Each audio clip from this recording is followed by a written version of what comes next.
Assalamualaikum warahmatullahi wabarakatuh.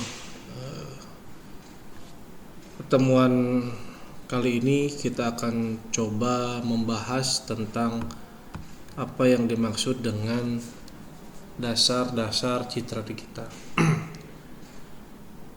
Yang sebelumnya kita bahas tentang bagaimana ada citra digital 2 dimensi dan 3 dimensi. Yang akan kita bahas adalah bagaimana citra digital yang dua dimensi, yang dimana pencitraan yang praktis itu mengandung informasi analog, ya, dimana representasinya F, X, dan Y.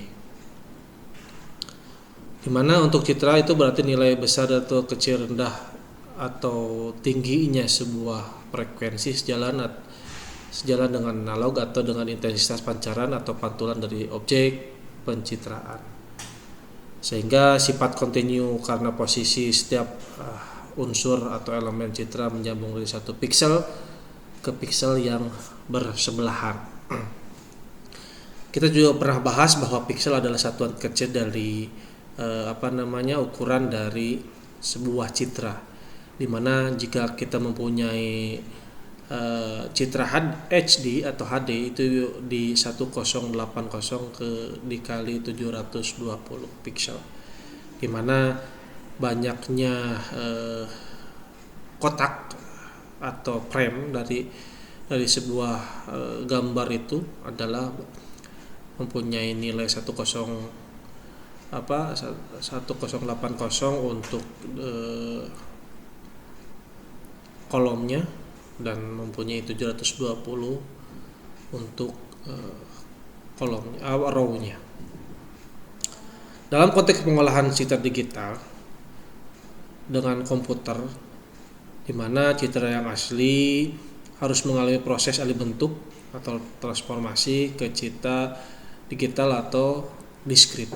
Yang asalnya analog, sinyal yang kesana analog harus berubah dulu, dirubah menjadi digital, sehingga pada saat kita sudah menjadi digital, datanya kita bisa rubah, kita modifikasi, dan kita bisa perbaiki.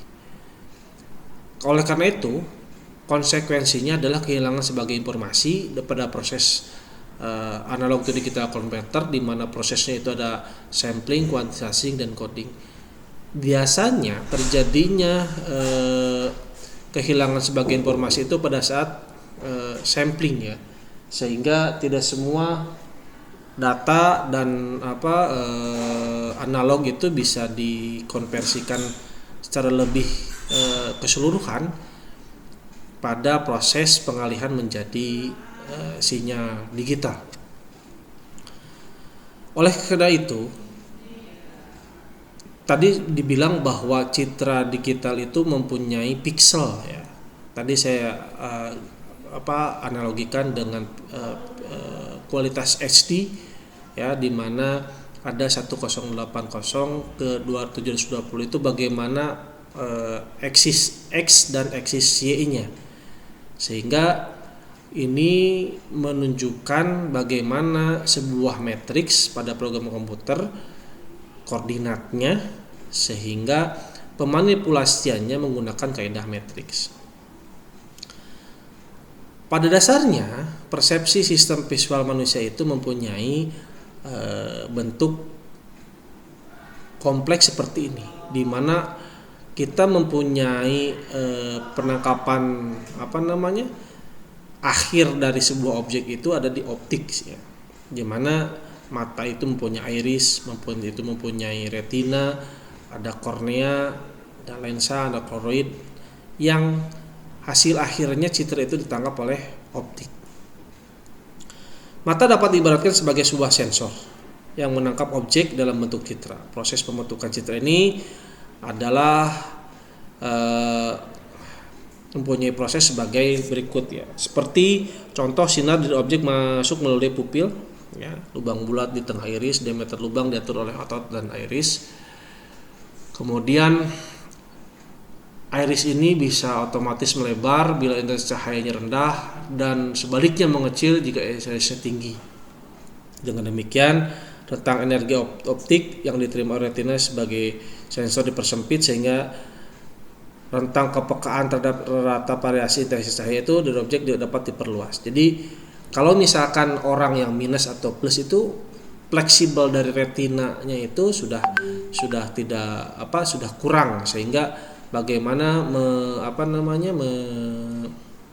merespon suatu objek itu sudah agak terlambat, sehingga yang minus itu yang matanya minus itu harus menggunakan lensa tambahan, begitu juga yang sudah plus membutuhkan lensa tambahan agar semua objek itu bisa dimanipulasi oleh mata itu lebih cepat dengan bantuan oleh lensa.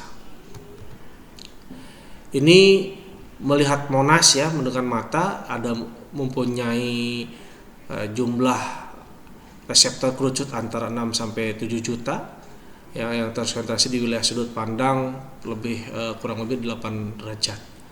Ya, inilah sensor-sensor manusia itu ternyata kalau misalkan dibandingkan dengan mesin itu lebih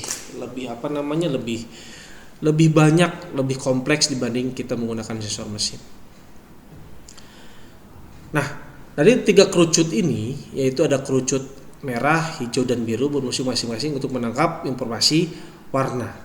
Bentuk kerucut pun ya mempunyai memberikan persepsi bahwa kerucut yang ditangkap itu sangat detail ya, dengan pigmen fotosintetis yang masing-masing berbeda. Kemudian sarana perolehan citra itu diawali dengan unit pengindera atau sensor yang mudah isyarat ya, kita menggunakan mata di pupil, kemudian masuk ke retina, kemudian masuk ke diterjemahkan oleh oleh sinyal di otak kita, sehingga bagaimana di pengolahan citra digital ini juga menggunakan pengkondisi bagaimana kita itu isyarat mempunyai keluaran atau standar yang impedansi atau amplitudenya itu dengan standar tertentu agar bisa dibaca atau agar bisa dimengerti oleh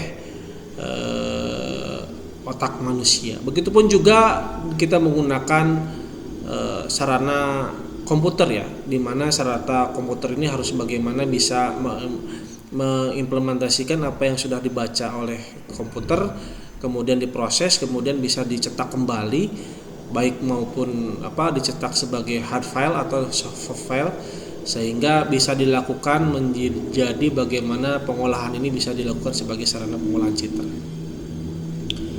Kemudian secara umum untuk penangkapan citra itu menggunakan CCD atau complementary metal oxide semiconductor, atau kita menggunakan CMOS ya, di mana kelebihan dari CCD ini adalah memiliki resolusi yang sangat tinggi, perekaman citra yang lokasi minim cahaya, sedangkan untuk keunggulan CMOS adalah bentuknya kecil, ringan, dan kecepatan proses lebih responsif. Sensor ada 3 yang dapat digunakan untuk memperoleh suatu citra tunggal, sensor garis dan sensor deret, di mana semuanya itu menjadikan seluruh penangkapan citra itu menjadi sebuah bentuk tegangan keluaran. Yang 2 dimensi dan 3 dimensi hanya bagaimana membedakan antara sumbunya. Ada sumbu X dan sumbu Y itu sendiri.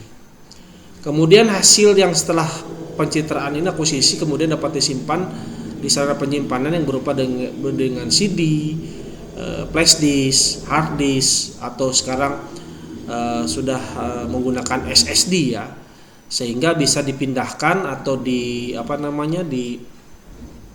ditransfer melalui media penyimpanan tersebut untuk dilakukan atau di pengolahan di tempat lain. Meskipun kita juga bisa melakukan transfer atau melakukan pengiriman melalui kabel atau melalui wireless, melalui gelombang elektromagnetik.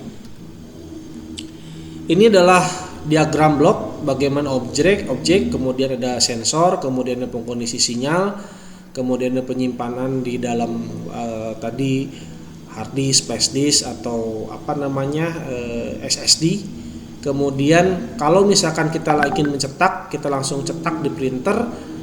Kemudian bagaimana pengolahan citra itu ada di mana? Sebenarnya pengolahan citra itu sebelum dicetak kita simpan dulu, kemudian kita diolah agar bisa dijadikan komunikasi atau telekomunikasi komunikasi secara jarak jauh menggunakan telekomunikasi yang disalurkan melalui kabel atau udara menggunakan gelombang elektromagnetik.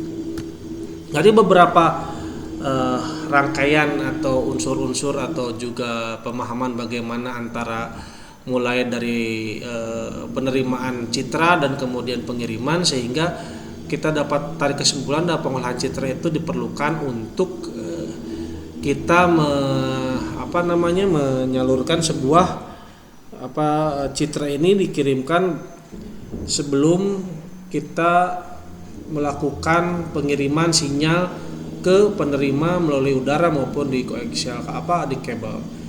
Begitupun juga kalau misalkan kita pengolahan citra ini dilakukan juga untuk bagaimana memperbaiki kualitas gambar yang kurang baik sehingga menjadi baik, agar pada saat kita mengirimkan citra ini bisa kualitasnya lebih bagus dan lebih baik ya, sehingga informasi citra yang kita ingin sampaikan itu tersampaikan dengan baik dan bisa diterima informasi atau datanya secara lebih konsisten dan lebih dapat dimengerti. Untuk pertemuan kali ini saya cukupkan sampai di sini. Mudah-mudahan apa yang saya sampaikan ada manfaatnya. Mohon maaf bila ada kekurangan. Assalamualaikum warahmatullahi wabarakatuh.